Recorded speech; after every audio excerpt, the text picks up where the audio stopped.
All right, let's get into what has to be one of the strangest, most captivating stories to come off the internet in a long time. We're going to talk about Valeria and Camila, two social media influencers who just exploded out of nowhere. And the reason why is pretty wild. So here they are. This is Valeria and Camila. And right away, you get their vibe, right? It's all about that sunny, perfect Miami lifestyle. Think high fashion, beach days, the whole deal. And their bio says it all. Two heads, one vibe. They present themselves as conjoined twins who are just absolutely crushing it. And people, well, people noticed. And when I say people noticed, I mean it was an absolute frenzy. Their account went from 0 to over 280,000 followers in just 6 weeks. We're talking videos with millions and millions of views. This wasn't just a slow build, it was a full-on internet wildfire. Which, of course, brings us to the one giant question that was on everyone's mind. You've got this massive following, this what seems like an incredibly inspiring story, and this just flawless life. It all felt a little too perfect, you know? So the comment sections just lit up with one simple question. Are they for real? Okay, so this is where we get to the good part. We're going to start pulling back the curtain on this whole thing and really figure out how this illusion managed to captivate so many people. Let's just get right to it. The big answer to that big question is a hard no. Valeria and Camila are not real people. They are from top to bottom 100% generated by AI, a complete digital fabrication. So how did people figure it out? Well, this is where the internet detectives on places like Reddit really shine. They started spotting these tiny little glitches, things that AI still messes up, like weird anatomical errors where a head looks like it's growing out of a shoulder blade. Or they'd post a mirror selfie and their hair and their reflection would be totally different. But the real smoking gun? Digital tools like Google's SynthID started detecting hidden AI watermarks right in the photos. It was game over. And you gotta understand, this wasn't just some random prank. Valeria and Camila are part of this bigger kind of surreal trend called the AI Babe Meta. It's a whole business model.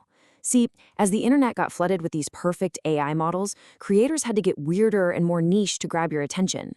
The end goal is always the same: build a massive audience and then steer that audience towards paid content. And this chart really breaks down their playbook. You look at other AI influencers like Aitana Lopez, who's more of a conventional fitness model, or Lil Miquela, who is very open about being virtual.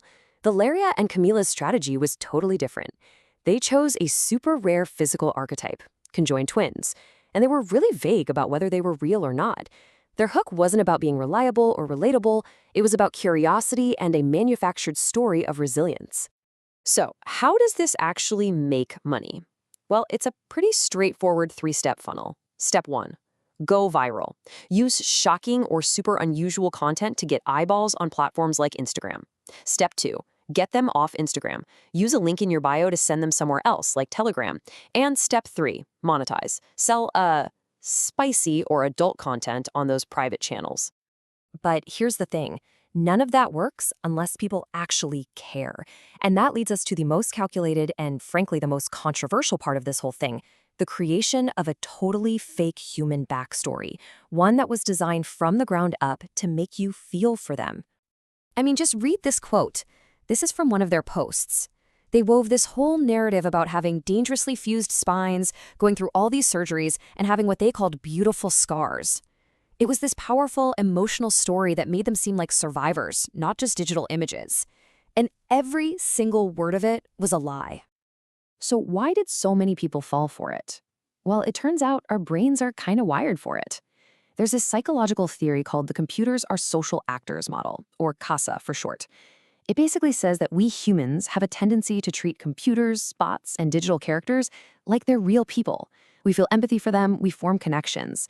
Their story was basically engineered to hack this part of our psychology. And this is where the whole thing shifts from just being a weird internet story into a really serious ethical debate.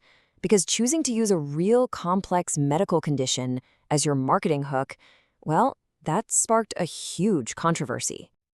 I mean, just look at the difference. The AI version is a beautiful story, a glamorous life on the beach, perfect bodies, and guaranteed survival.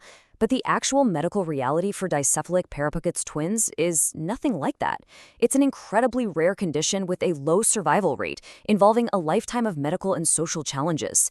The AI completely glosses over all of that pain and struggle and turns it into a monetizable fantasy. And this whole phenomenon is having these strange ripple effects in the real world, especially within disability communities. On one side, you have people sharing stories like this. This person on the neurodiversity subreddit says their natural writing style sometimes gets them accused of being an AI. As they put it, people are not questioning their very humanity. It's a really tough new reality. But then, on the flip side, you have this perspective. For many people with communication disabilities, AI isn't the enemy at all. It's an essential tool. It's like a superpowered spell check that helps them communicate and participate in conversations on what they feel is a more equal footing. So the tech itself is a real double-edged sword here. And this post title from a disability forum really just cuts to the heart of the anger. For a lot of people, seeing a real disability used as an aesthetic, as a marketing pawn to sell content, feels incredibly exploitative. It's like their real lived experiences are being co-opted and turned into a cheap commodity. So let's zoom all the way out. What does this one bizarre story about AI twins really say about where we're all headed in this digital age? The big takeaway here is that this isn't just a fluke. It's a symptom of what people are calling our post-truth world. A world where the line between what's real and what's fake is getting so blurry, it's almost impossible to see. Authenticity itself has become something you can manufacture and sell, and our very real human emotions can be triggered and turned into profit by something that doesn't even exist. And that leaves us with this one final, really unsettling question. The emotions that people felt for Valeria and Camila's story, those were real feelings. So if a totally synthetic story can make us feel something real, what does the word authentic even mean anymore? That's something I think we're all going to have to figure out.